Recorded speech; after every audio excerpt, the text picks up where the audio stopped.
Sunday evening, what you saying? Interview squad in the building, up and running. Good evening, everybody. Good evening, Joan. Good. Joan, what's the mic check? Mic check. Take one. Bring up yourself, Joan. What time now? What time now, Joan? What time? Can you don't sleep?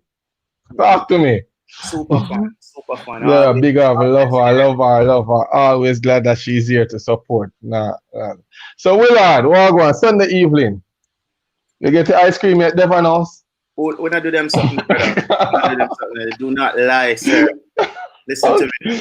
I'm on this healthy thing. I drink fruit juice, water, coconut water. Okay. I saw you. I saw a group of you guys doing some cycling to the airport roundabout. Yes. But I realize you guys stop a lot. Well, I'm going to big up Jerome. Big up yourself.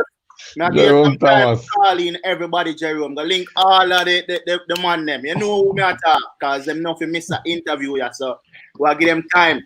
Sophia. Big up yourself. I'm supposed to call Sophie. Now, Sophie, expect the call. How are yourself? Yeah, up and running. We have to big up the persons that tune in, day out. We love the audience. We love the viewers.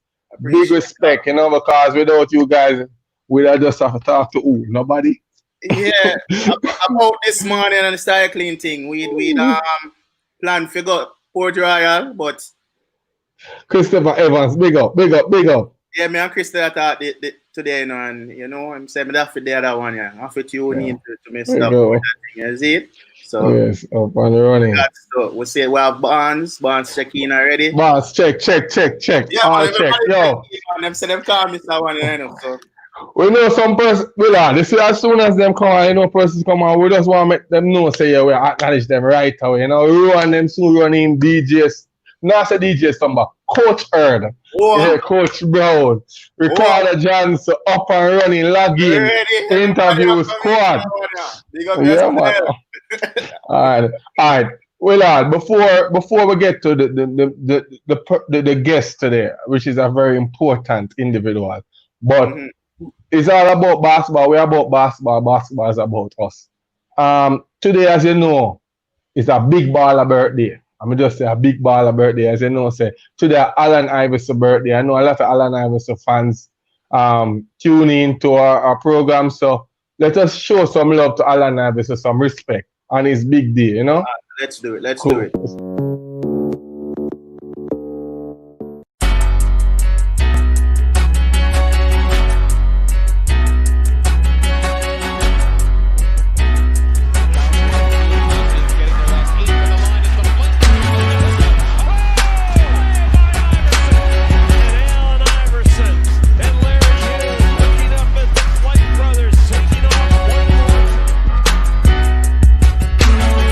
Rebound, block, 3 points.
Yo, Alan, I never knew have so much ups, Yo, What? this top 10 just show you, Listen, let me tell you, fun fact about me. I always have rate Iverson over Kobe from the game. That's not fun. That's not a fun fact. That's just some fact that that's not even a fact. That's a fun opinion. I'm just saying, Iverson is a goat. No, over Mamba. Yeah, man. Nene in the building. So have a big up. Wow, Nicole. Yes, big up yourself, Nicole. I want to have up on a question, and I want everybody have up them question, because this is going to be an interesting one. So we will be answering our questions today. So just tune in, link up everybody, and tell them to tune in. All right. Let's go. All right. As you know, let me start from now, because you need to understand. Interview Squad is all about development. And when we talk about development, we are talking the full package. We talk about how we can develop the players, how we can develop the clubs, how we can develop the admin, how we can deal with the management when it comes to basketball. And it would be, I don't even know the word to describe ourselves if we didn't approach this individual to be on set when we talk about management. He's the founder and the president, I can easily say, one of the best club ever in Jamaica basketball. And I can argue with anybody with that statement a while ago.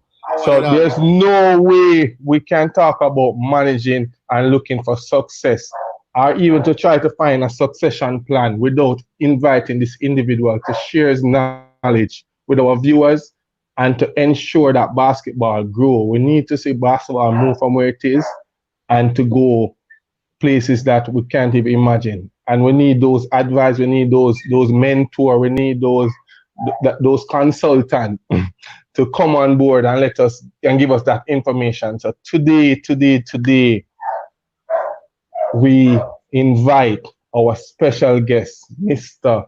Gordon Porter, the founding president of Urban Nights, to join us today. Good evening, Mr. Porter. Good evening. Thank you very much for the invitation. Yes. It's a privilege to be here. The privilege is all ours. It's all ours. Trust me.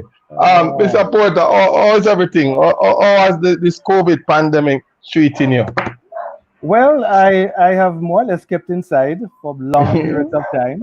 I try to wear my mask, as the government has said, as often as possible when I go out. And so far, I have been able to avoid contracting COVID-19.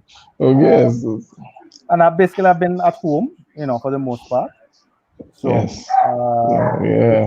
I tell you, it in some ways, it has allowed me to kind of even think more deeply about a number of, I suppose, issues and, challenges and so on as well. So it's a very interesting time, I think, for most persons, and for myself included.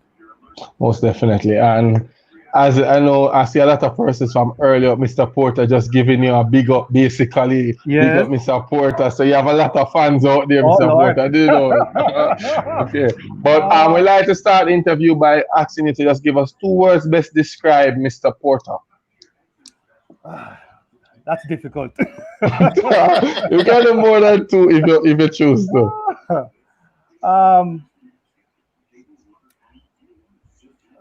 Enterprising, and I suppose patient. Patient. 2 words I would use. Enterprising and patient. Yeah. Good 2 words. Very patient. Tolerance and all of this. Yeah.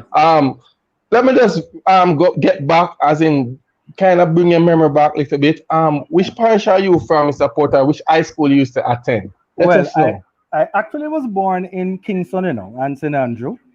Although I spent much of my time in the country, though. So at one point I was in Montego Bay, St. James. One point I was in Hanover, Lucy, Hanover. One point I was in Chapelton, Clarendon. Actually went to CC, the only high school in Jamaica. Clarendon is Clarendon, not Cornwall College, but Clarendon College. A real college, Clarendon College. Okay. So I went to that high school at a very exciting time too. Okay. At that time when I went, football was all the rage, and the great 1977 football team. I actually saw them in action as well. So Okay. At the school I went Did to. you play any sport for Clarendon College? Or you Well, people might be surprised, to know Yes. that I actually was a footballer. So What? I actually played under 16 football for CC, Clarendon College. Oh. And even when I went to, well, Michael eventually, I played in what you may call the major league for Lions Gardens. So I was really an active footballer for quite a period of Oh. time. Oh yes. Yeah. Yes, Yeah. surprising, Big man. So you're a footballer. Yes. So this really lead me into my next question then. Yes. When did you fall in love with basketball? Well, that's a very interesting question and a very interesting story. Because it goes back to about 1991 when I came back from Boston College at the time. And at the time, by that time in Jamaica, they began to show on TV the NBA. And Michael Jordan was, of course, now reaching the heights of his glory. And it was at that time under that group of us, some of my friends, like Alexander, Ken Alexander. Yeah, yes, Kevin, Yes, man, of yes. course. Yeah, Exactly. everybody knows Kevin. Yeah, man. Exactly. So Yeah. Kevin, myself, Roberta, this person, Roberta Cunningham, Garfield Panton, they all came together and say, you know what? Let us see if we can form a basketball club. And this happened one night after playing football, interesting, up on the street. Let's So form a football basketball. inspire basketball. Yes, because Okay. by the way, Kevin is actually a goalkeeper, He used to yes. There was really a group of footballers who came together and said, you know what, let us start a basketball club because we were inspired, of course, what we saw in the NBA with Michael Jordan and so on. And we felt it was a way in which we could channel our energies as a set of young men to, get involved in sports in a very serious way and in a different sport in terms of administration and leadership and management. So that's how it actually came about.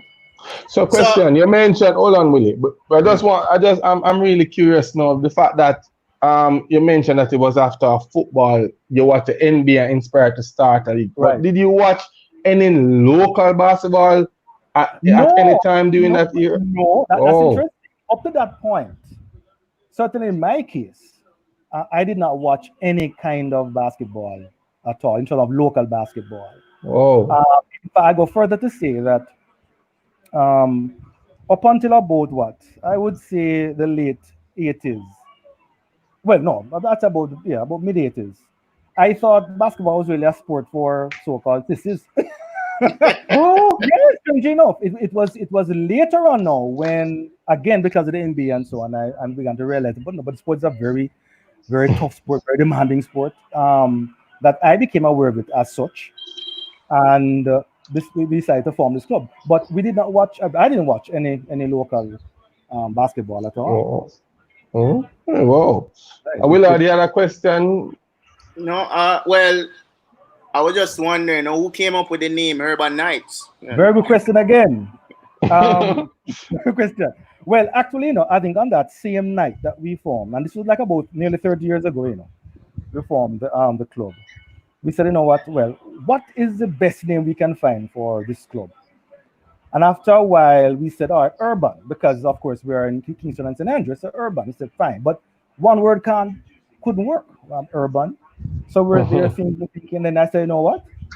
We are on a crusade to create a club that will be an outstanding and successful club that make a difference in basketball, that will be a leading force in basketball. So I said, let's look back at the story of King Arthur and the Knights of the Round Table. Because they were on a crusade too to find the Holy Grail and to defend Camelot. And that's what they came up with, Urban Knights. Yes, that sounds fantastic. Urban Knights, and that's what the name came about. Okay. Oh, good. Let me jog your memory again. We are putting you on a spot. Hope that you have been taking your pill and can go back on the memory box. Yes. Can you name at least 5 players who played on the first Urban Knights team? Oh boy. Well, I mean, you had Kevin Alexander, you had Anif Latchman, you have Howard Britton, you had Garfield Panton, you had Samuki and Roberto and all the Cunninghams. So they were the founding members of the Urban Knights. You know, Okay. and again, it's interesting. Like Anif was a basketballer because I think, came from Wilmers. Britain was also a basketballer as well. There are about 3 persons who were, at the time, bona fide basketball players. But most of the other persons were really footballers. Whoa, whoa. All right. What were some of the goals set by the club leaders from day one that you guys want to maintain throughout the entire existence? Excellent question again. One of the things that made and makes Urban Knights such an unusual entity is that when the club was first started, the founders sat down and said, you know what? We are going to write down what we're about. So we wrote down our vision. We wrote down our mission. We wrote down our philosophy and our objectives and our guiding principles. And we decided that these would all become basically our Bible. We would operate based on what we had written down. And we also wrote down, we created our constitution and our bylaws, right? Because we felt that we had to do that first before we could really make any moves forward. So we wrote those things on. Our vision, in fact, was basically to become, by about 2015, the greatest basketball club in Jamaica and the Caribbean. That was our vision. Our mission was to dedicate ourselves to exceptional discipline, to outstanding leadership and management in order to achieve superlative degrees of success over time. Whilst at the same time, and by the way, and from that now, our philosophy was that we were going to be focused primarily on human development. And that's a very critical point to make.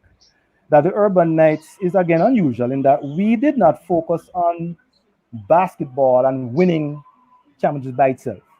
What we did was that we said we are going to focus first and foremost on the development of human beings, because we felt that if the person came first, then the athlete would follow. So all our programs were designed really to use basketball as a vehicle for human development and for human excellence. And that's a very critical point for people to understand, that we did not start with the viewpoint of just trying to win championships. That was really a secondary objective. Our primary objective was really to become the best in terms of how we developed human beings using basketball as a vehicle for that. Okay. No, I'm just saying I admire that, because one of the things I noticed as a youngster when I usually go to stadium to watch, like, Urban Knights were like the superstars. They always, them suit and them have them bag. But in an Observer article on June 12, I think it was 2012, you mentioned the team is proud of its track record, as well as the fact that it has never been late to a match or forfeit a game. Its reputation has also never been tarnished with any team member having been brought before a disciplinary committee. And it just give exactly what you're saying. I don't know. Would you say that goal you have accomplished it up to today, which is 2020? I think so. I think we have, in terms of, because in terms of being a renowned club, a highly regarded club, I think we have done that. What I find interesting, whenever I mention them Urban Knights to persons who don't even follow basketball, in almost every case they're able to say, yes, I know that club, which is interesting. So we have been able to puncture people's consciousness, even for persons who are not involved in basketball at all, and that's a fantastic achievement. And I can even recall when we approached a potential sponsor who didn't really follow basketball, but when we indicated that yes, this is Urban Knights, he said, yes, I know Urban Knights, and because of that, he decided to sponsor the club. You see, so we felt that we had to focus on what I call the intangibles, the discipline, the respect, the sense of punctuality, the way we looked. And by the way, I must laugh because when we started the club, and people would see us and they would laugh at us because they would say, urbanize on the pretty. They're on the pretty. Yeah. I said that sometimes. Yes. And in fact, for many years, I mean, for about 5 years, we weren't really winning as such. Yes. But we kept focused on what our mission and what our standards were. And after a while, it began to pay off, you know. And also, the other thing to know is that one of the reasons why we wanted to refocus again on the issue about how we looked and so on is that the philosophy was that, and is that, you have to create what is called a championship awareness as well, a championship consciousness. And that starts with the way you present yourself. So when somebody sees a team that looks professional, they'll begin to believe that, boy, this team must have some substance, you know, and we must take them seriously. So that's where we started from. And in fact, we even insisted, you know, that for training sessions, players could not come to training sessions like in Marina, you know, and that's the other thing. You have to come in at least a t-shirt,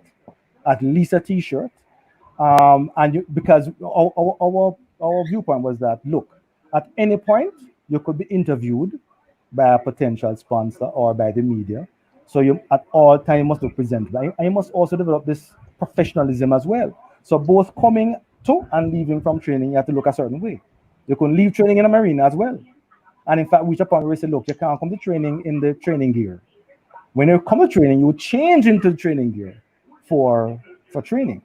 And we went as far as providing training gear for players too, because we felt that was another way in which we could kind of change, you know, people's consciousness as to how we operate as a club.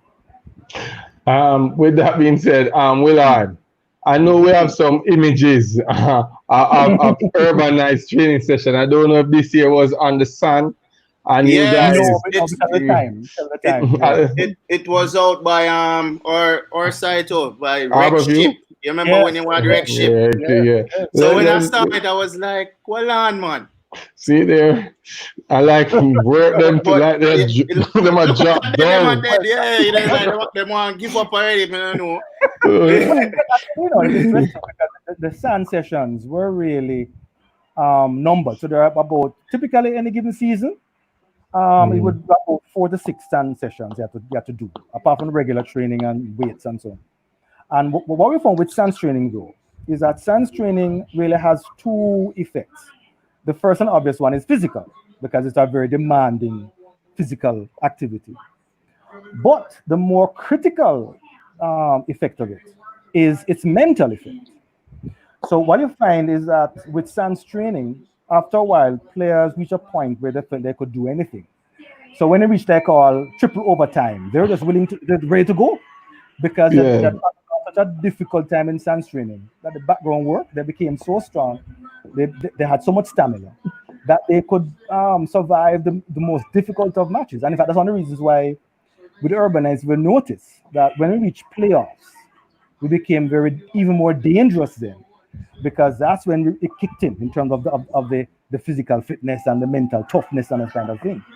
So SANS training is really important because of its physical fitness properties and its mental toughening properties as well. For the viewers who might be watching from overseas, I don't know, you can't know about basketball in Jamaica and not know about Urbanize. But just to say that they don't know exactly, let us know how many championship as Urbanize. Yes.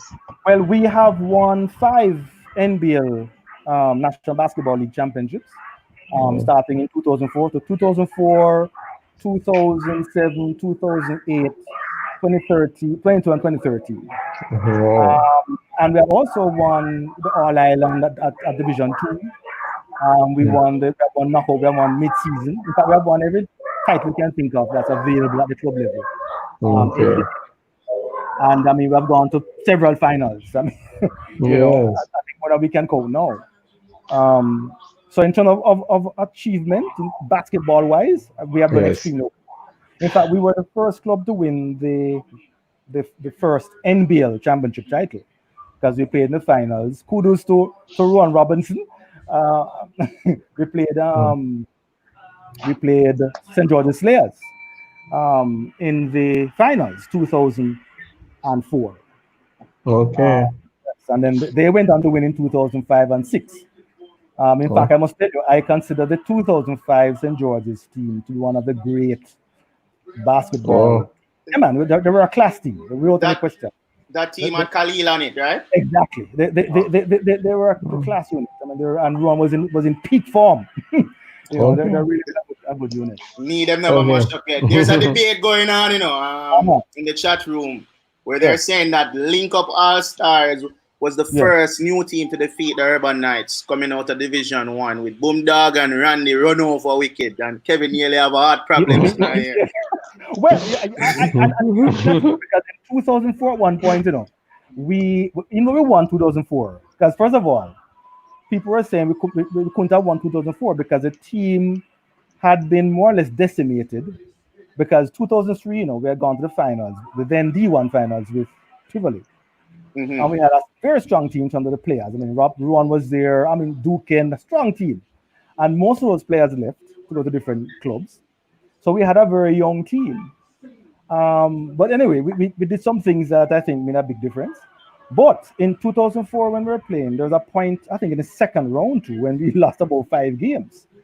I think that may have included as well, that team too that beat us. So I agree. But yeah, man, I'm sure they were one of the few teams that came back. And Aqua, Goofy is saying that it was Aqua. Aqua was the one that with Blacks and Spinal and him. So I don't know if you remember. Well, I don't know because I guess we lost about 5 games. We lost about 5 at one point. That's games. Right. Okay. And then of course, here's the joke now. We said, man, this can't work. So we did. We went to Hellshire and wash off this. Definitely so. And when we came back now, we're on our way. I probably the Suns, cause Barnes, I said if you had missed 5 practice with the Suns, you couldn't play in the league. No, you couldn't play. Yes, we had some basic rules. Yes. Walk us through some of those rules. Right, some basic rules. And by the way, we also wrote the rules down too from early. We had several rules. But if you missed, say, 4 or 5 sands, then you're out. You could not take part. You had to do the sands. So if you had 6 sands, you had to do at least 5. But we made an exception. I think it was maybe in 2012 when Bulgy, Kwame Lawrence, came into the team midway the season, transfer. And we said, all right, because he transferred midway the season, he must do 4 out of the 6. Yeah. But we are very big on maintaining rules and standards. In fact, I go further. We also believe in the spiritual development of, our membership. And so typically, we'll go to church, sometimes 2-3 times for the year. And I can tell you, if you miss the church service, then you're in problems. You can play the next match or possibly 2 matches. Because we felt that is a part of what we're about. You see?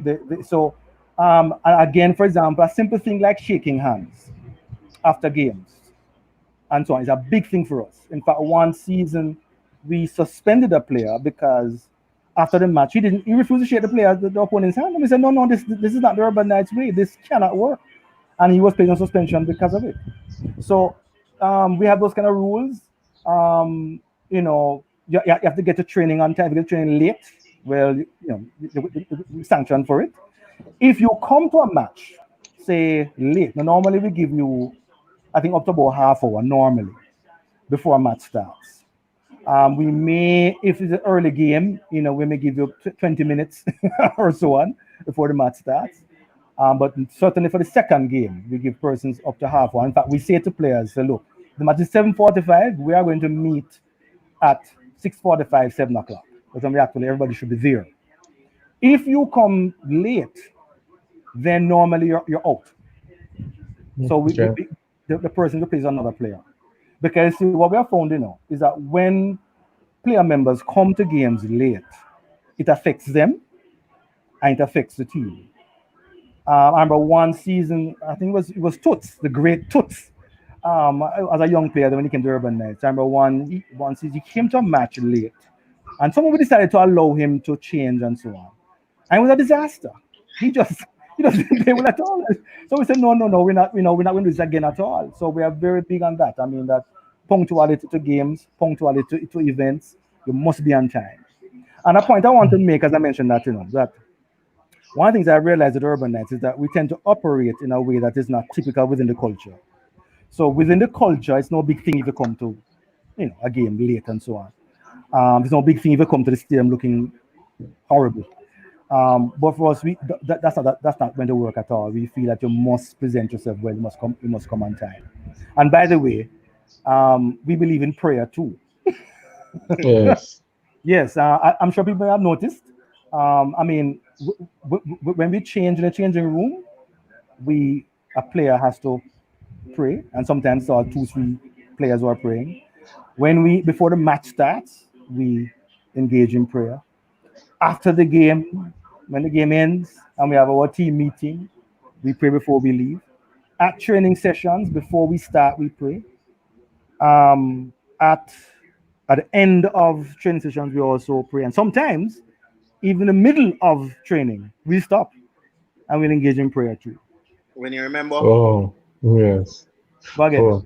I was saying, when you remember, you just stop and say, let's pray. When there must be too much turnover. Let's pray. I tell you something, the prayer, you see, people tend to look at prayer as a purely spiritual task, but actually it's very practical as well. What we have found with prayer is that yes, it is a spiritual tool, it's a meditative tool, it allows you to come into communication with the divine, but it's also a means of establishing communication with the group. Yes. Because in a sense, for a person to pray in the group, you have to sort of reveal some of your vulnerabilities. You have to also be asking for protection and grace and so on for your teammates. So it's a very human, very human type of activity. And another thing too is that it develops speaking skills. So for a person to learn how to pray in a group, you must learn how to speak in public. And we have had cases of 1-2 players who couldn't pray at all. And we said, no, you have got to practice this. And before a season ends, they are the most articulate speakers and prayers you can find. That's a very good approach. Yeah. All right. With this comment, Calvin Martin, big up yourself, Mr. Martin. Oh yes. Him said the great Oberman of basketball, on the light, on the candle. With that statement, Mr. Porter. Yeah. Looking back now, is there any finals you look at and you look like you consider to be one of your greatest accomplishment, like with that final, the hardest fight? It's interesting. I'm happy that Mr. Martin commented there. I want to give him big kudos. He's one of the big coaches on the great. He can coach? Yes. Mr. Martin, when Mr. Martin was brought on board, that's when we actually made that shift again in terms of becoming a championship team. I want to give kudos to Coach Maurice Gordon, because he was also another critical one that he came on board. He made some critical contribution to what happened, like in a changing room and driving players and so on. Coach O'Neil Brown, who on as a young coach, so to speak, at the NBA level, and he made history because in his first season he won the NBL, and the second year he won again. People like Coach Anderson, Howard Sledge Anderson. Really, because he coached us in Division 2. People like C, people like Henry Stinnett. So we have had some very good coaches over the years, and I must pay my respects to their contribution to the club's development. Yes, I see Goofy doing the same thing, bigging up you and Coach Sledge. Yes, so, yes, man. Yes. So back now, which is the toughest championship? Well, to be honest, 2004 sort of sticks in my mind for several reasons. It was our first championship that we won from the NBL itself. And it was against all odds. Because, in fact, there's a story that Mr. Martin loves to talk about, in the preseason, before we started training and so on, we have to call that training session. And I went to Ruthven Road, where we trained at the time. When I went there, and I took the igloos and the balls and so on. When I went there, Gary, it was myself and the igloos and the balls. Mr. Martin drove by because most of the so-called stars at the time had left. Oh. If that's, it could happen. But it shows you the power of an idea, because Urbanize is an idea.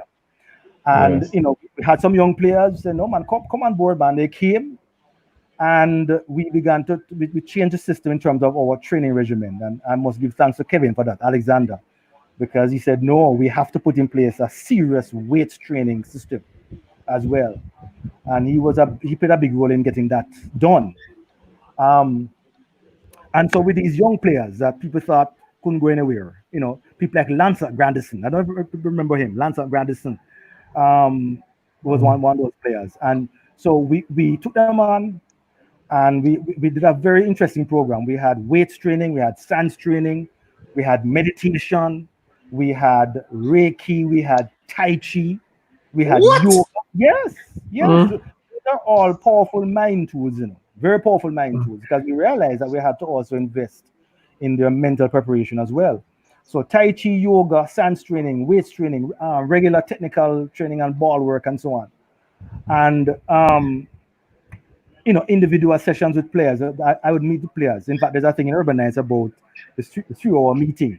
So I'd meet the player 3 hours, individually, just to see where he was at mentally, where he was at spiritually, where he was at in terms of social life and so on. And that team, against all odds, managed to reach the finals. Fernando Young was one of the critical players at the time too. Linton Murray, one of the big, right?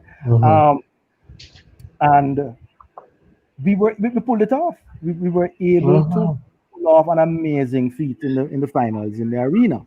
So that for me stands out. In fact, I remember the second leg. The second leg, or was the first leg? I think it was it was the first leg, and we were playing at the time Slayers. What a very good team. And we were down, and people were saying, "See there, we were nice, lose again."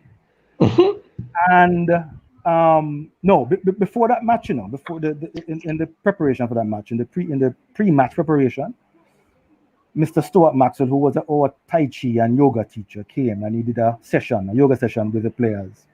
And afterwards, he came to Mr. Martin. So, Mr. Martin, make sure you play this fellow called Joe Maheron, Bloody.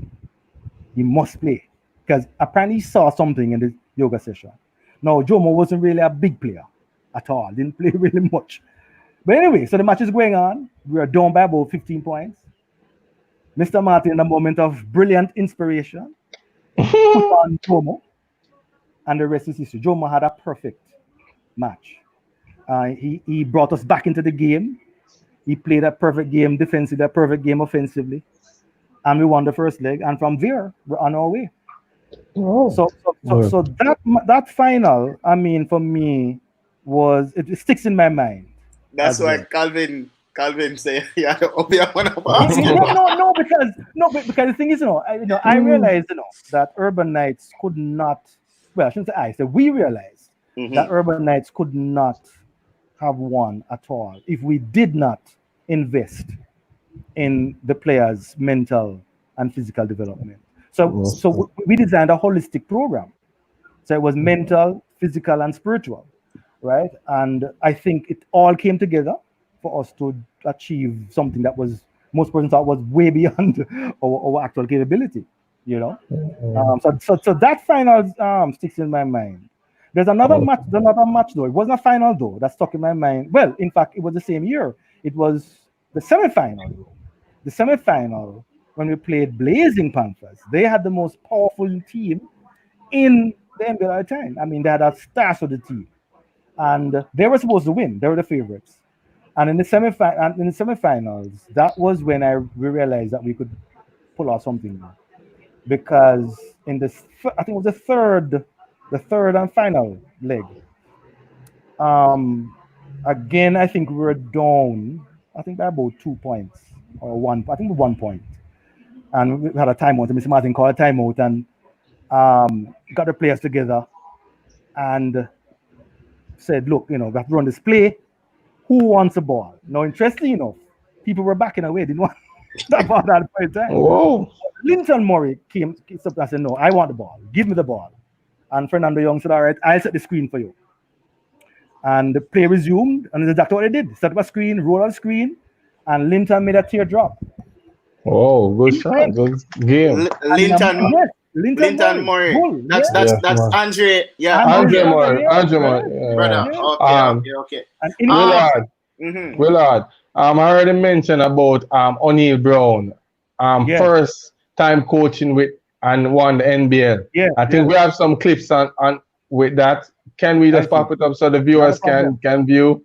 Yeah, we're gonna do that. But I just want I remember you mentioned the Suns training, and I didn't want to pass that one. Yes, yes.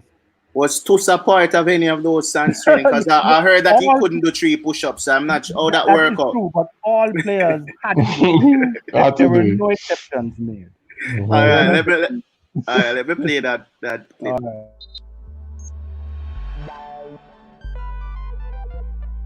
Defending champions Urban Knights retained their Flow National Basketball League title with an exciting 57-53 victory over Spanish Town Spartans in their deciding Game 3 on Thursday at the National Arena. This was the 5th national title for the Knights and the 2nd straight for head coach O'Neal Brown.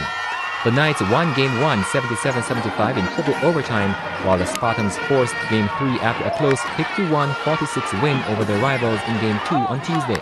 The Knights won the first quarter 16-13. However, the Spartans rallied strongly in the second period to outscore their opponents 17-13 to take a narrow 30-29 lead at halftime. The Spartans extended their lead by 3 points in the third quarter to 43-40. However, the Knights, who were determined not to surrender their title to the Spartans, came out firing in the fourth quarter to claim victory. This one feel well. A Spanish Town Spartan is a hell of a team, and they play their guts out to contest with us. But as I told you, any team that rebound the ball will win the game, and that's what happened tonight. We rebound the ball both ends of the court, and that's what separated both teams. Well, this team is a tough team today, and you have a lot of different coaching people with different aspects, managers, psychologists, everything. You understand? We are well professional, and the youths around us, it's Urban Knights is going to be there for a long while. Hard work to the key. We're sticking to it. We sacrifice our holidays, and that's what pays off today. Again, we're inexperienced. Showed where we are exactly in terms of our experience. 2, we weren't able to match their intensity for all 3 games. You know, this Urban Knights team play quick right through the series, and most times we're playing catch up. Apart from in game 2, we just couldn't come up with energy again tonight. And I think it also showed that we're not that good at making decisions as they are. Rebounding. There are a few calls that we might have gotten. But at the end of the day, it was the real matter. Urban Knights came out better than us, and they sustained their intensity, and we didn't match them, so hence we lost again.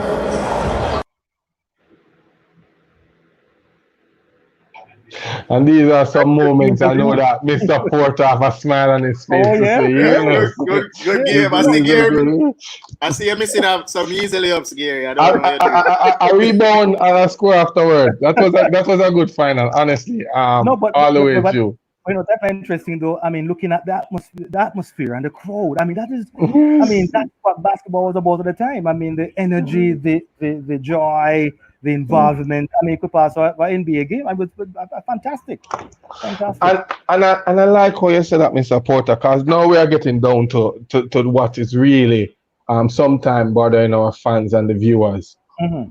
What your opinion? What is the league doing right, and what is the league doing wrong? Well, I mean, what the league was doing right was that it was promoting the NBL brand. It focused on, and this is kind of a paradoxical, it focused on what you may call the non-basketball things, the marketing, the image, the kind of what you may call the atmosphere, trying to create a particular set of visuals for persons to buy into, right? Focusing on standards.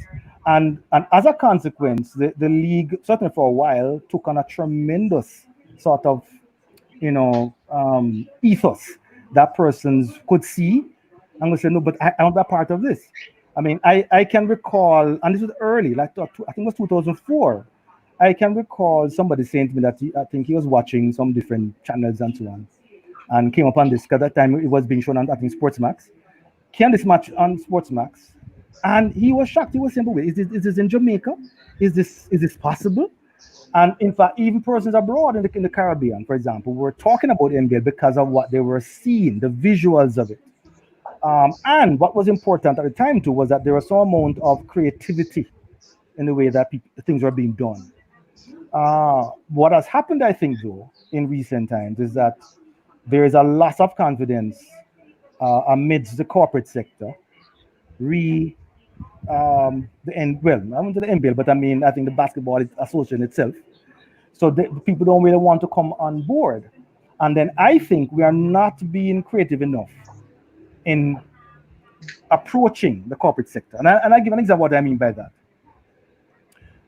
Left to me, for example, if I'm approaching the corporate sector, I would want certain players to be involved in a meeting with me. So let's take a player like Tommy, for example. Right now, there's a Jerome who plays, I think, for Raytown. Yes. Right? And I'm sure asking, why am I doing that? A person like Swavian, again, for Urban Net.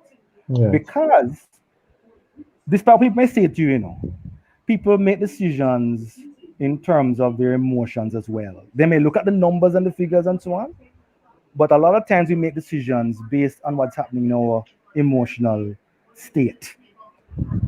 If they make a connection with what they are trying to sponsor, they will tend to respond to it favorably.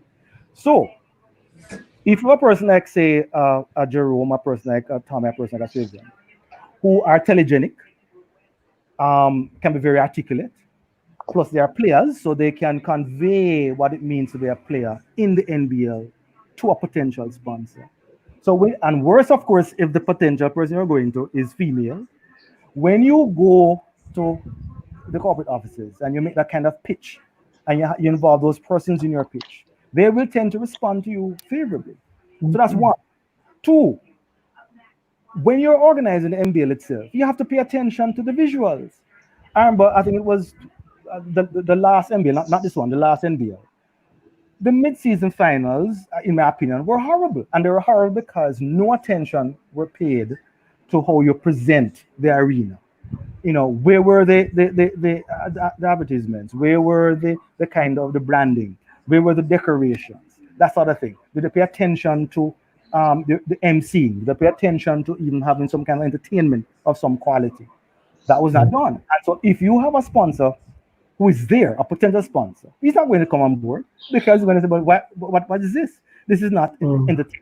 I can't align my brand with this what I'm seeing here, because it doesn't convey anything that is magical, anything that is wonderful, anything that I want to say, yes, I can see, I feel good being a part of this. And that's where we have to go. We have to become much more creative in the way we approach our sponsors. Our sponsors. And I'll give you an example again. And of course, I'm sure this time I'm mad here. But for example, left to me, again, I'd arrange, if I say 2 or 3 potential sponsors, say, look, I'm going to invite you to dinner. And I'm going to invite again a couple of persons from the basketball community to be there and to interact with them. You have some youngsters, perhaps, who are part of a project we're doing, invite them there. Right now, for example, there are some youngsters in Majestic Gardens that if I had my way, they'll be there because they tend to have an effect on people. And so you have that kind of dinner with them in a formal setting because you're raising the quality of the interaction. And said, look, this is what we're about. The NBL is about the development of people. It's about providing opportunities for people. It's about showcasing human excellence. It's about providing your brand a chance to get that kind of coverage and that kind of following, social media, traditional media. That's all you have to go about it. But if you don't have a kind of creative approach, then you're going to have problems. And by the way, if you don't as well have integrity, in other words, you have to be able to believe that what you're doing and saying is so, they're not going to respond. And I think that's where we are fallen. We have not approached our donors in a way that is great.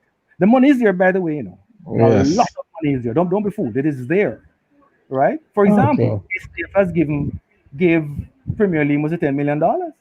Yeah. very, very recently. Right? So the money is there, but how do you approach them What signals do you send in terms of how you approach them and how you operate the league? That I think is where, without any question, we're falling down. And with that being said, I must say, as you know, when they come on to the interview squad, me and Willard, we interact with almost everybody in basketball relating to Jamaican basketball. Yes. And we know for a fact that even when the league struggle to find sponsorship, Urban Knights somehow still win over their sponsors to be on board. And if you, Mike, can tell me, your sponsor, how long now have you been?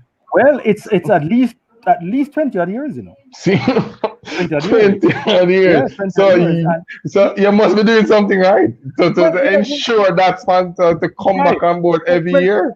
I must give a joke, you know, because, for example, I remember the previous season, at the end of it, our sponsor said, well, you know, whenever you're ready, just call us. Because, you know why? You see, because, I mean, like myself, Kevin, Panther, I mean, we send a signal of basic integrity.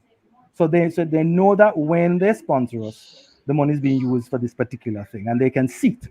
And not only that, they also see that the Urban Knights represents their values too. Because, for example, National Supply, Donovan Nigel Chensi were the directors. I mean, they are very big on discipline.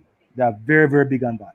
They say, Mr. Porter, just make sure that we see a disciplined, organized operation. If we see that, we're happy, right? And we ensure that. So they know that when they sponsor Urban Knights, they are going to get value for their money because they're going to see the kind of image we present. They're going to see how we operate. We're going to see that we're about business and professionalism. So they respond to that. And then what you find is that other sponsors come on board because they have heard about the Urban Knights and they link the Urban Knights to these things again. Professionalism, you know, a certain kind of high level image. In fact, I must tell you, we have no problem in being seen as being an elite operation. That's not a problem for us at all, because we define being elite as being high quality, as about excellence, as about being extraordinary. So we have no problem with being elite. We don't see elite as being, you know, we're better than you, so to speak. We see it as being subscribing to excellence at the highest order. And sponsors will come on board. I mean, I remember one sponsor came on board who didn't know anything about basketball really, but because it was Urban Knights, he said, all right, I'll come on board. And he came on board. You see what I mean? So it proved the point that it's really about how you position your brand. And it's branding. That's what it's really about. It's branding. Question, Mr. Porter. No, this is not even the hot seat. It's getting a little bit warm now. All right? It's going to get a little bit warm now. Yes. I can tell you, not because you're on the show, I can tell you, even if you weren't here, I would say to anybody, you're one of those persons that the entire basketball fraternity look up to, respect. Regardless of that, or they want to beat up Urban Knights team, they always say that you show the next team respect. What you talk about now is you're not just talking. I can tell the viewers, persons who might not know Mr. Porter personally, he's not just talking. Basically, this is what in display each and every time. So here the seat get warm now. Why not? Why? I don't know up to now. Everybody keeps saying, why Mr. Porter don't approach to be the job of president?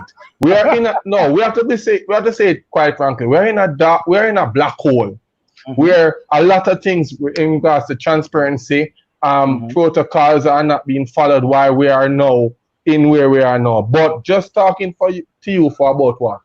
The first 10 minutes of this interview, I can see the integrity. I can know what you stand for. I know that you are somebody you can put your trust in. I'm saying it to you now. I know a lot of viewers might put in the comment who are watching now. A lot of persons would love to see you leading this chart to get basketball to where it's supposed to be. Not discrediting anybody who is at the position now overall, but I'm just telling you what is on the ground. Yes. Why the procrastination? Or why? Why are you hesitating? Because We have a coach from Mandeville here, Damian Sullivan, and he's asking the same thing. Does he want to be the future president of Java? Everybody wants to see in that seat. Well, you know, I must tell you, I mean, and I've had discussion, for example, like with Mr. Martin and other persons before. And you see, one of the things about leadership is that you must also recognize what is involved in the process. Many persons don't realize that to be president of the association is an enormously challenging role. And I'll tell you why. First of all, it's a massive set of responsibilities, very, very wide ranging. I mean, you have to concern about player development, league development, administration and finance, you know, fundraising, your national programs and so on. So it's a very demanding responsibility. So what it means that in terms of time commitments, you have to be prepared to have the time commitments, and even perhaps more critically, you have to have the financial resources, I think, to really devote the time to the office. Otherwise, you're going to bring problems. I must tell you, no matter how you try and get around it, those two things are crucial: your time resources and your financial resources, because almost inevitably you're going to have to end up at some point anyway, you know, utilizing your own funding as well to make certain things happen. So that has been, I think, those two things. I mean, I think the time issue now, that is probably different now, but you know, the financial resources, I think, is clearly, for me, that is clearly a major bugbear. And that's one of the reasons, for example, you know, you'll notice, say, internationally, that usually the persons who are presidents of these associations really have to be paid, because it is it's a full-time job. It's really a full-time job. No, that being said, you see, even with the association, for it to work, as the presidency, it would therefore mean that you'd have to have somebody as a CEO who is paid to do the actual day-to-day running. If that happens, then it makes it a bit easier to function more or less as a volunteer at the presidential level, because you have somebody who's going to be running. Yes, and that's where we have to go, to my mind. I think we have to look seriously at putting in place somebody who's like a CEO to administer or at the very least a general manager to administer the affairs of the association on a day-to-day basis for it to really work. But it's for me, it's a very serious responsibility. Put it this way, if tomorrow morning I was told I won a lotto, then I think I would consider it. Okay. All right, then go. Mr. Porter, we have some questions. Like Goofy's been asking this. Yes. He wants to know, how did the Braves impact Urban Knights? Well, Braves, and I must give kudos to Braves. Braves is one of the truly great, you know, basketball clubs in Jamaica's basketball history. And what was interesting about Braves was the insistence on discipline, was the insistence on organization, you know, leadership. Those things became very clear with Braves, right? And then there are some fantastic teams too. So we looked at the Braves model as well, and that would have given us some sort of inspiration as to how we should operate. And what I found with Braves, that they were not, particularly Roger Marsh at the time, I think that they were not compromising on certain. They didn't compromise on certain things at all. No matter what, they stuck to the basic standards of the club. And as a consequence, they did very well. And then Miss Barker, with her humane leadership, you know, provided a kind of counterbalance as well. You know, so I really admired the Braves operation. And then what I found Braves too was their confidence, that this aura, you know, of invincibility, which, by the way, you know, I think many teams lost before they even played Braves because of that sort of aura that they had. So that too was something that we took into account, creating that aura of near invincibility as well. So the aura they had, the discipline, the leadership, you know, those things were what we used and we took as lessons for Urban Knights as well. You know? Quick question, Mr. Porter. Were you approached at any point of your management and with your team in regards to the national program? to assist with the national program? An interesting question. Not really. And you're touching, recently, for the under, I think it was under 17, Yes. I was asked to assist in terms of what locally, really. But prior to that, not really. And you see, you have touched something which, I'm laughing there, knowing. But I mean, I'm at a point now where my back is very broad, so I can survive all those kind of things. You must understand though, and it's kind of a paradox. On one hand, what I noticed, or what we noticed, was that persons who became involved with Urban Knights as players, in very short order, became selectees for national programs. Yes, so yeah. So I can think of one player like Duke and Brown who played for Thorn. It was something Thorn to recall time for D2. But nobody really saw him, But I said, but this fellow here, I think he has good talent, a good player. So I invited him to come to the Urban Knights, and he came. Within a matter of one season, he was called to the national program. And a number of players like that were called to the national program because they represented, discipline and that sort of thing. And I mean, obviously they had talent as well. But on the other hand, no, the Urban Knights leadership for quite a while, and in some quarters I think still is, was perceived as a kind of threat to the status quo. Because many things that we believed in, the establishment did not believe in it. Wow. And so for that reason, we were never really approached directly to be involved, because it was felt that our approach was too avant-garde, was too unusual, What? Yes, yeah, man, yes. Yeah. In fact, for quite a while, there's a lot of resentment, in some quarters in the establishment for Urban Knights, because we were doing things that people felt, was just a bit much. Really. Yeah. You understand? That was a bit much as far as they were concerned. And so for that reason, we weren't really approached for quite a few years. And you saying that make honestly, I feel kind of like a hurt for basketball just by you saying persons you didn't get approached in regards to this, because looking at your club, look from where you start until where you are now, and there's no question that you guys are doing something right. There's no question that you have the, as you use the word, elite club in locally, but still you weren't approached to assist with our national program. I heard you mention earlier about the mental or you normal the yoga, tai chi, get them sans training. These are things that I can tell you because I've been in the national program. These are things that are lacking from the program, and you guys are doing it at a club level. Right.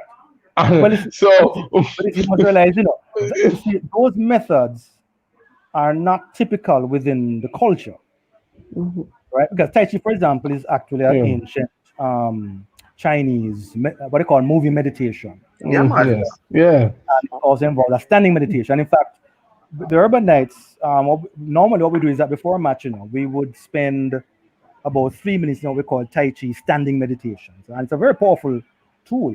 But those things are not the kind of things that people are accustomed to. And I'll tell you something, as I mentioned that, about even prayer. That sometimes, we would call training. And we would say, all right, gentlemen, for today, we are doing no ball work, no running, no technical work.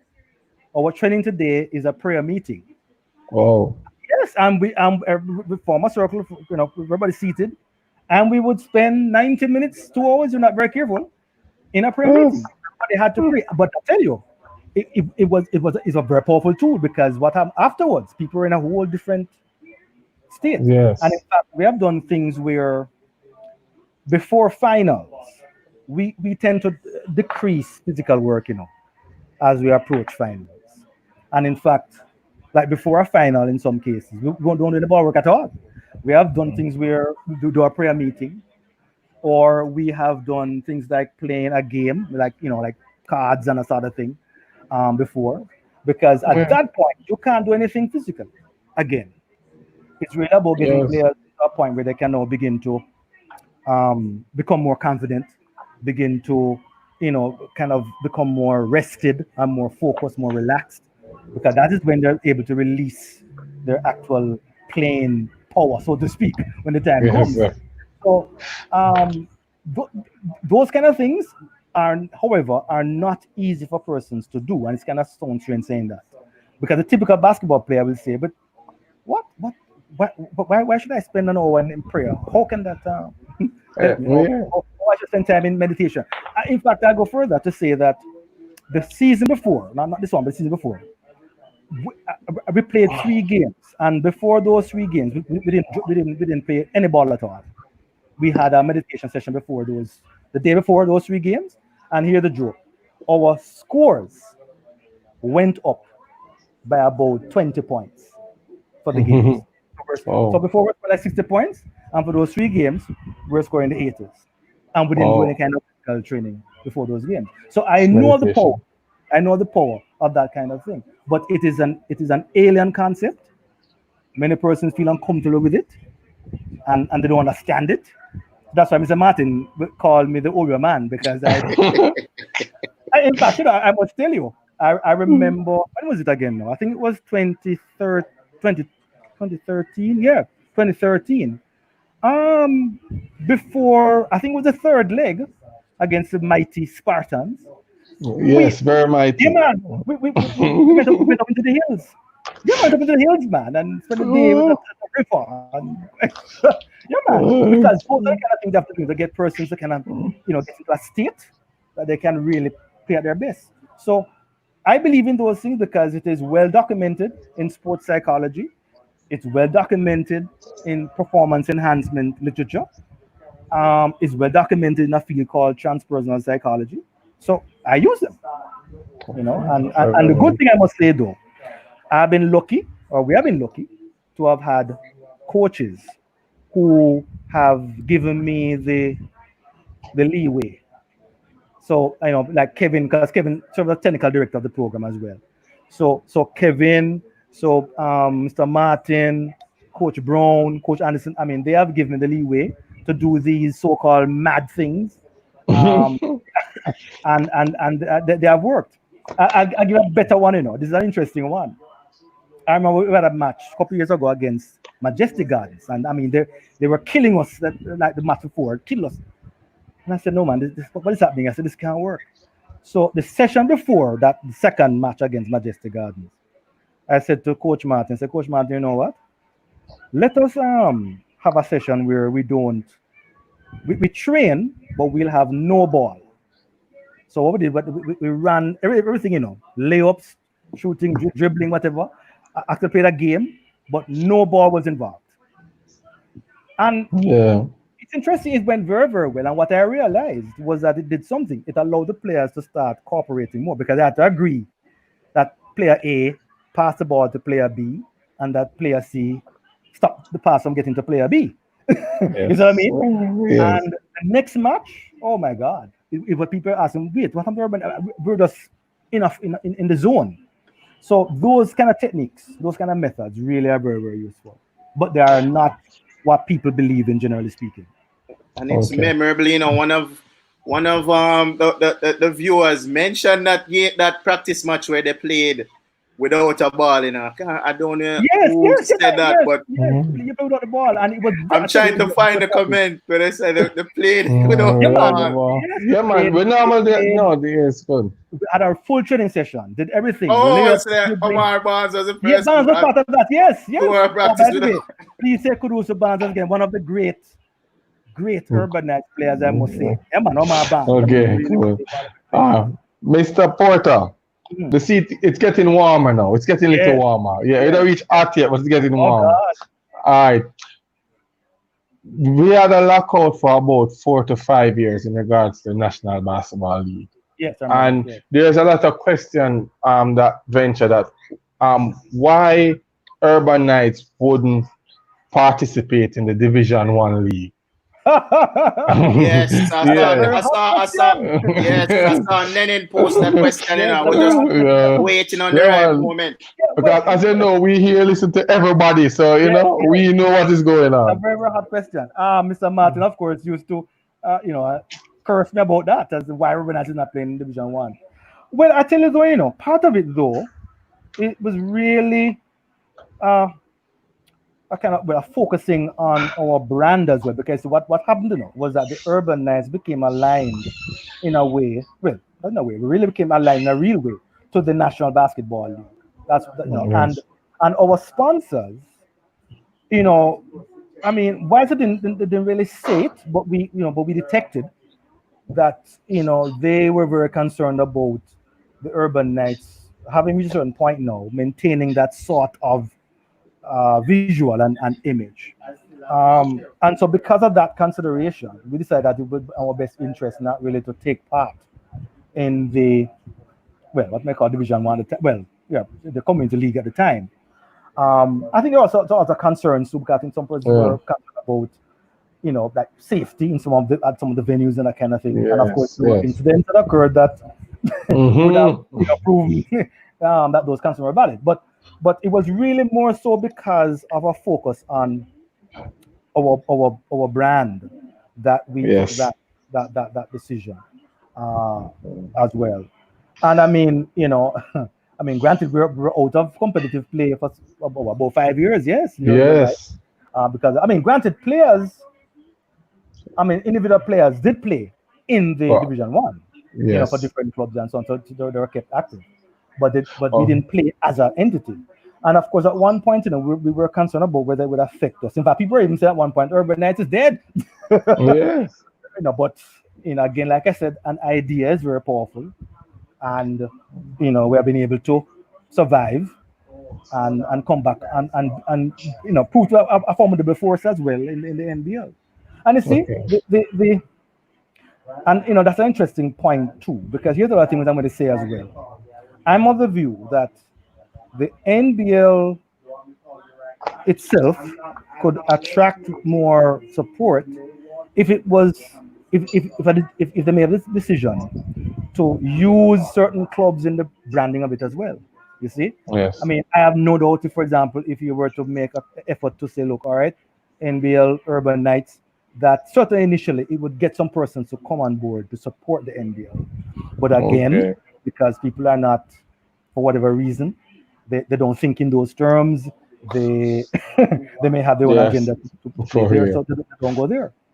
But it was a kind of branding or branding concern, because we're very mindful about the brand of the Urban Knights, because that is part of our, let's say, part of our success.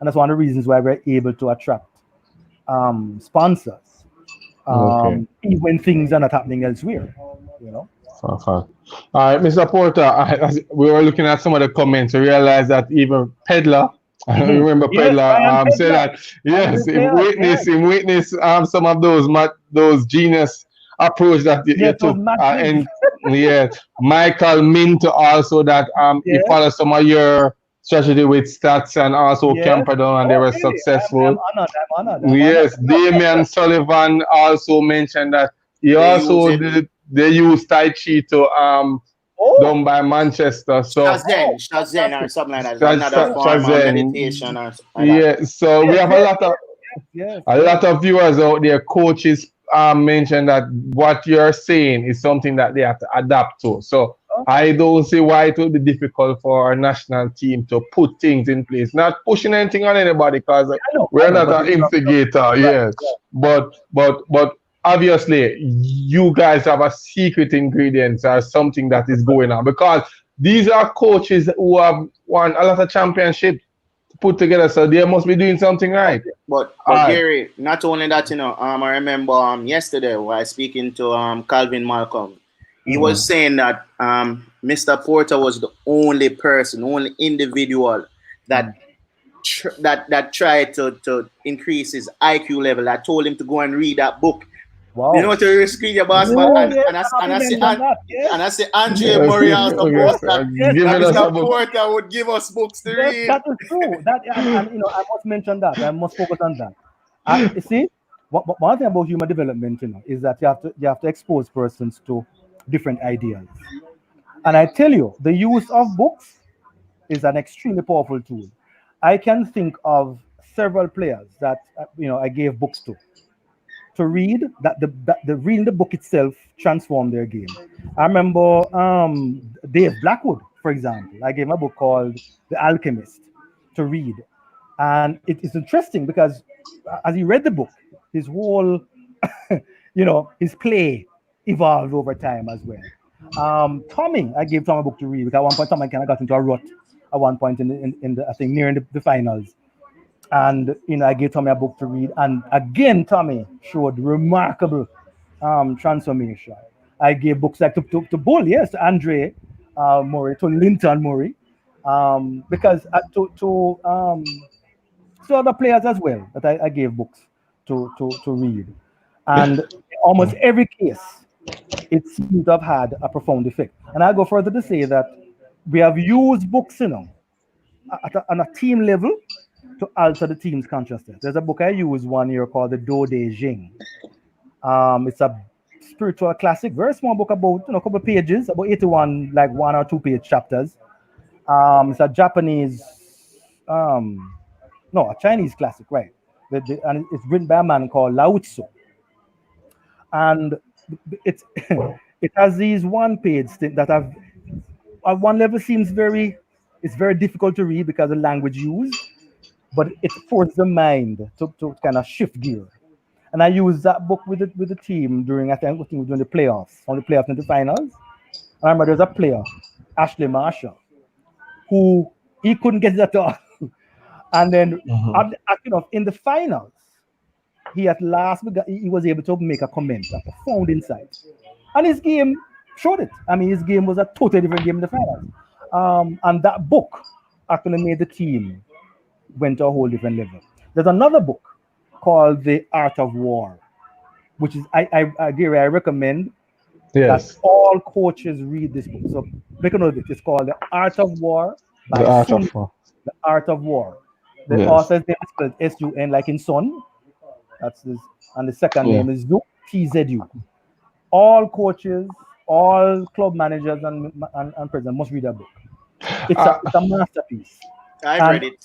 Yes, it's a masterpiece. And I tell you, you mentioned about the secret of urban nights and so on.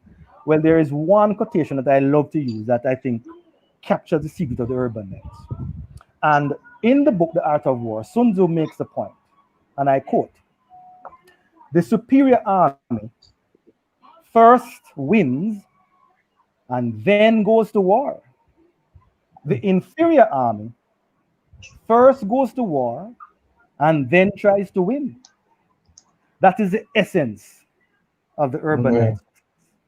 The superior army first wins and then goes to war. The inferior army first goes to war then tries to win. And viewers, let me just tell you something. We normally start, at what, 4:30 we have Mr. Porter to check in, half an hour before we go live. And him just mentioned this is the 3rd book him offer me to read. So he also tell me about 2 other books backstage that I need to read. So when I hear these players, former players saying, listen, Mr. Porter is a person telling you to read books and to develop yourself, it's no joke. I just half an hour and I got 3 books already. Yeah, and Coach Sullivan is asking for your number, so I guess you need to link up because he needs some of those books. He needs some of those books, Tommy, I big you up because the psychology of winning. Psychology of winning. So, Mr. Porter, you mentioned, and we can say this proudly, we can say this without any second guessing, that Urban Nights is a brand. A brand, not just any brand, a name brand. A brand that model what a basketball club should emulate or try to be. In regards to that, we are talking about that's on the male side. As you know, we're about development overall, and we don't like to put down our female or not to consider them. No, currently there's no national league for the female team. What's your views? There's no league, national females league. Right, that's it. National females. What's your views on that situation, and how can we move forward and assist in that area? All right, I think with the female league, women's basketball, I think it has to be approached somewhat differently. I support the approach where you create what is called a super league essentially. So what that means is that you have a pool. Let's say you have 120, for argument's sake, girls. Yes. And what you do is that you centralize the management of this league. So your organizing committee would actually place these girls or women in separate teams. So you could like a mini franchise. Yes. And you assign coaches to it, to these various, like the 10 teams. Or let's say you have 16 for argument's sake, right? Or you start small. And you centrally manage it. Because what you find is that, I think before we had teams that were aligned to different clubs, but that didn't seem to really result in the women's game really advancing seriously. So I think you need to have a centralized approach where you identify a pool of good or potential basketball players, young basketball players, say from about 17, 18 up, between 17 and 21, and you create 6 to 8 teams, and you place them in these teams, and you have your coaches, and you try and get, obviously you can get funding that can be issued to all these clubs, but these clubs are really managed centrally, so like a super league. And I think that way, over time, it will grow. If you attempt to have individual women's programs, it won't work very well, because I think the motivations are different. And what I also find is that managing women is a bit different. There are different dynamics there as well.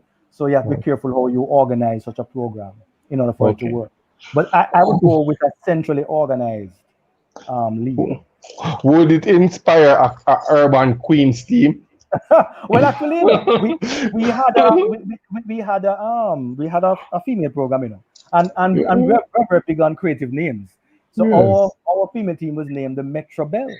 The Metro Bells. The Metro Bells. Bells is a word for women, for ladies, and Metro is of course the metropolitan area again. So they were called Metro Bells. Oh my gosh! So the thought had passed the mind.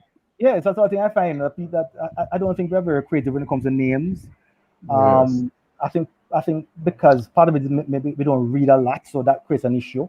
But names, I think names are important, right?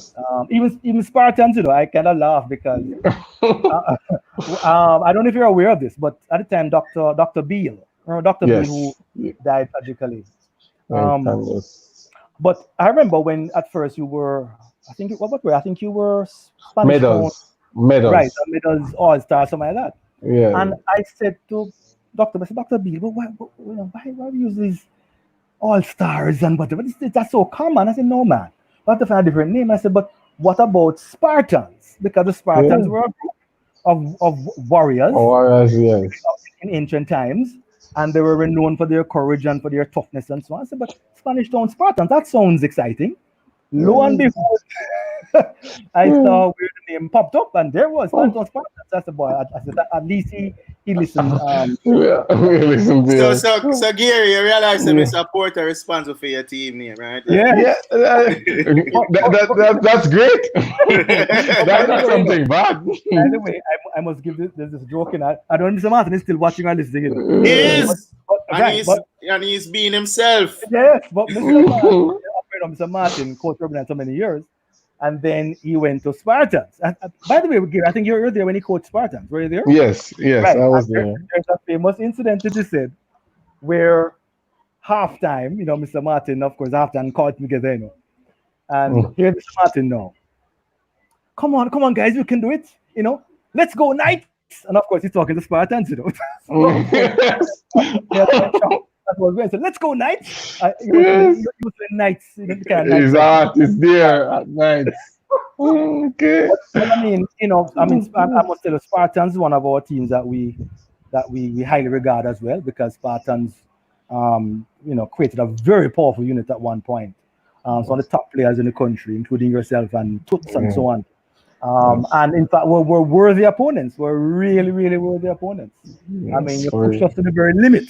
Yes. I guess you answered Anthony White's question with that one, because he was asking who was a rivalry, a real rival for Urban Knights. But I tell you, I think having different rivalries actually, because for quite a while, I must tell you, Slayers were real, almost bitter rivals with Urban Knights, because we played them in the finals 2004, which we won. Then in 2005, they picked us, I think it was some finals or quarterfinals, and then 2006 we played in the finals again, and I mean, which they won again. So they always had very, very strong plan, and they took us seriously. They took Urban Knights very, very seriously. So they were really our rivals. I think Tivoli as well, another rival as well. Because when we just got into the then D1, Tivoli, of course, were at the height of their powers, and I think they won D1, I think 4 times in a row, and I think they beat us twice in that time span as well.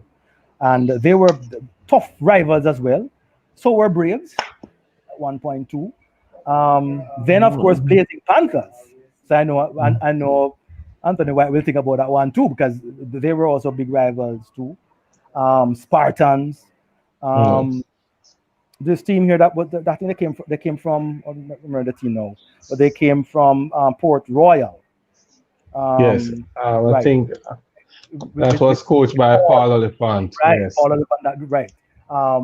So we had a number of teams that we would consider to be rivals of the Urban Knights, and whenever we played, it was big match. I mean, Urban Knights and Rebels. I mean, those were big matches, destined to go, to produce lots of thrills and drama. Okay. All right, we're winding down now, according to me. But you mentioned earlier about names, so I'm saying, with that being said, it's just the right time to ask this final question. So now you're in the hot seat.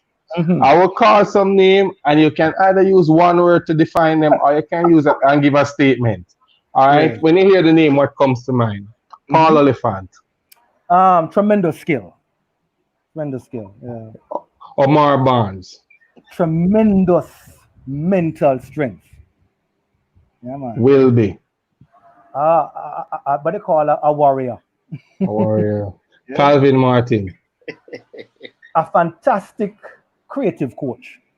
Wow. Mundo. A believer in the Urban Knights philosophy. Tommy McDonald. Unremitting will and physicality, as well as leadership capacity. Kevin Alexander. He is what they call the manager of the finances. Okay. Yes, and somebody who, I mean, he believes in winning, and management. Andre Murray. Andre Murray, a superb athlete. Yes. And by the way, he can play a little bit. Superb athlete. Andre Murray, I think was the only player in the NBA at the time in basketball who was being tested by Jad Goyen. Because he was perceived to be an elite athlete. Yes. What about Jerome Thomas? Jerome. Go again? Yeah, you're in the hot seat, so we're calling Jerome Thomas Smith. Okay. A very good player as well. And by the way, I must tell you, because we can't forget this person here, Fernando Young. That was the name I was about to call before we lost that. Fernando Young, leading the team out. Yes. What they call an indomitable spirit. Yes. Yes, man. He was a very tough, very, very tough warrior. Never back down. Really believe in the Urban Knights way. And I think most opposing teams were afraid of Fernando. What they call it? Superman. Left hand, yes. Very strong point guard. Yes. Yeah, man. And him lead vocally. So one more name, Jervis Hamilton. Oh, Jervis, what they call an energetic player, very strong in the paint, right? Dynamic, a very dynamic athletic player. Oh yes. Toots. For me, a truly magical player at this peak. Really magical. I mean, I would sit down at times and just be in awe. I remember at a match, he made a play where he just caught the ball, But just the way he caught the ball, it was like a moment of sheer poetry. Yes. Yeah, man, magical player. Really, really magical player. I think we had that debate.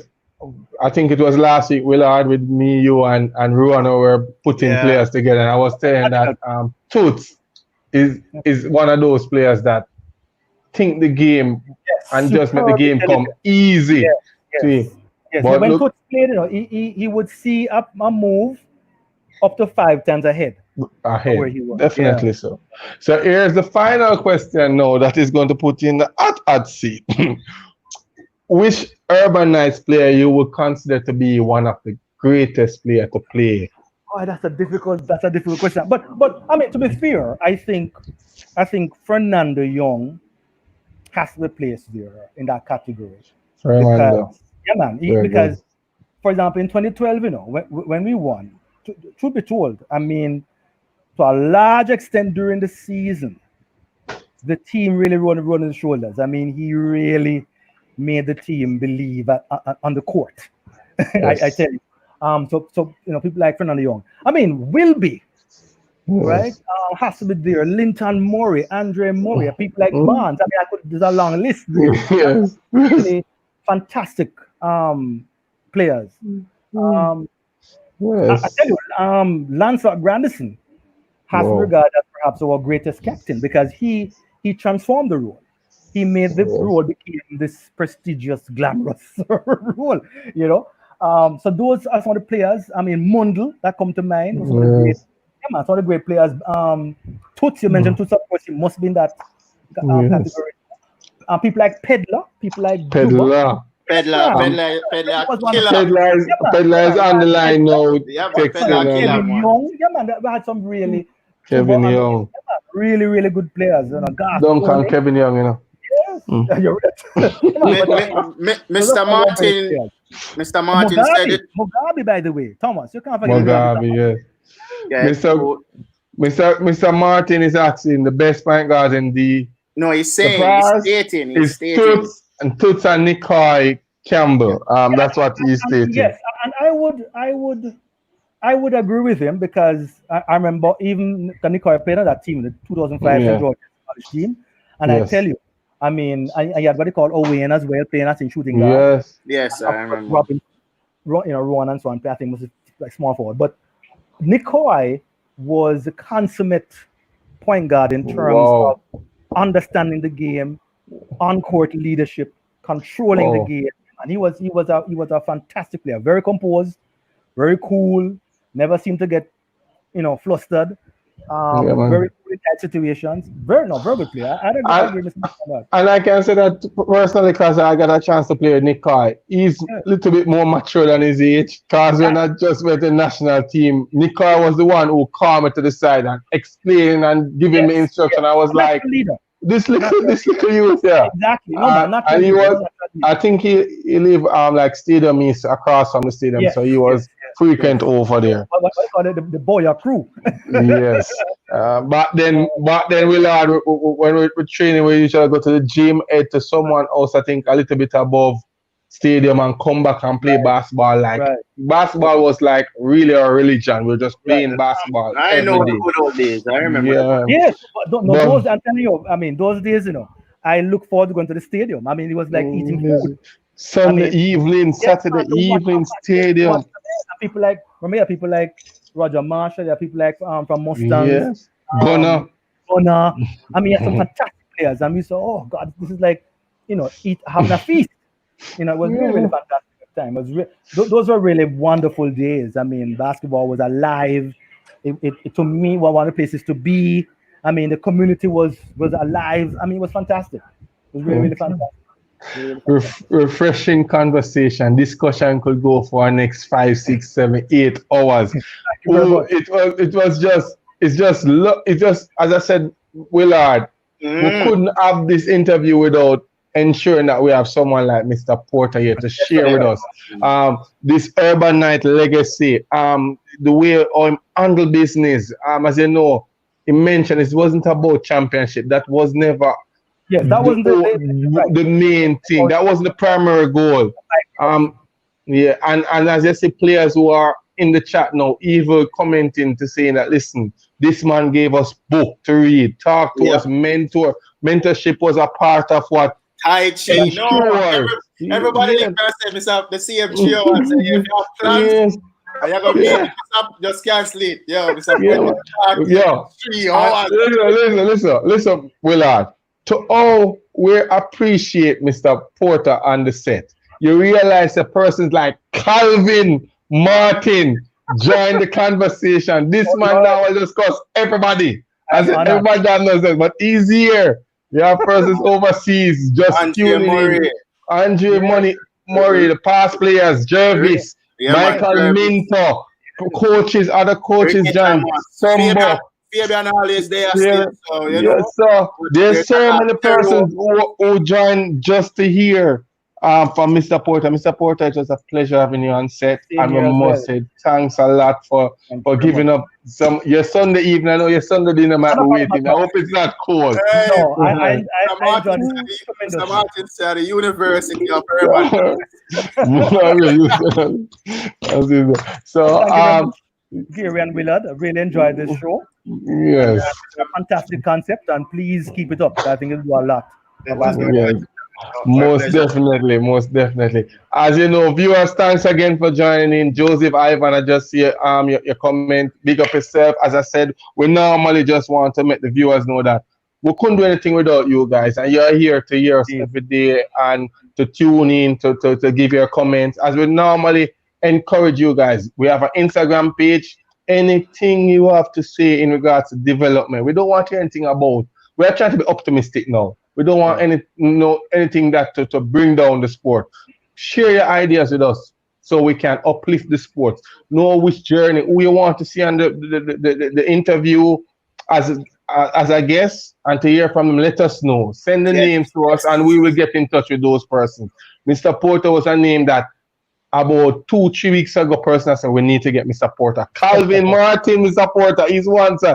Listen, Mr. Man, I'm going to sense. But bring on Mr. Porter. Yeah, man, he just want to hear from you. I don't know what kind, but he's a big fan of you. You, Mr. Porter. I'm flattered.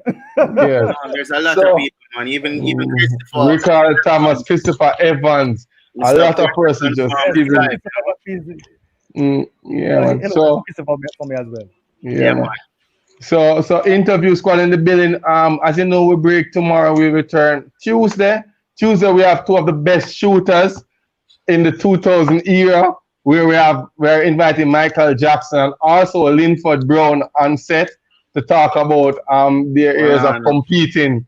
When you say Linford Brown, for just a shooty, so they know we are talking about. Shooty and Michael Jackson. And then yes. So we have two good shooters will be with us on Tuesday as our guests. So Sunday evening, Willard, any advice, any shout out? No, man, just shout out to all of the viewers them when come in, man. From out of the chat room them. Yes. Where usually they them come in today and show some love, you know. So we appreciate that. Really, you know, man. Big up everybody that came in, and thanks to Mr. Porter again. You know, you're a very knowledgeable person, and some of the books that you call out, me read, you know. But you know, Making of Self, Marcus Garvey. I'm going to get that one first, then The Art of War, and I will lend the rest of coaches if you don't get a chance to purchase it. Yeah, but definitely winning. Get that one as well. The psychology of winning, most definitely. So interview squad in the building. Check out. Remember, donate a ball. We have a project. Just donate a ball, because we want to get the mini basketball program up and running and having these young kids bouncing the ball from a tender age, not just We don't want them to start from 1920. We would love to see them bouncing the ball from 8-7 up. There it is. Urban Knights. I think we have about 5 of those trophies put down somewhere. Yeah, I continue to make big waves. And remember, we have the high school challenge going on. I see Calabar send out their challenge today, Willard. Yes. And they are challenging KC. So KC, you know you have to answer the call. I'm waiting to see which team I got challenge Camper down. I don't know what go on. I don't see no team a challenge Camper down. What go on? I would. So there's KJ Stewart that is goofy saying thank you, Mr. Porter. Keep at it. And you have Basil Barrett, as you know, from Arden. Yes, he's a big up man. Yes. As I said, a lot of persons are showing love and to ensure. Ricky Thomas, everybody is here just giving their thumbs up. Really appreciated. Yes, so everyone, interview squad, we're in the building. Yes, we're out.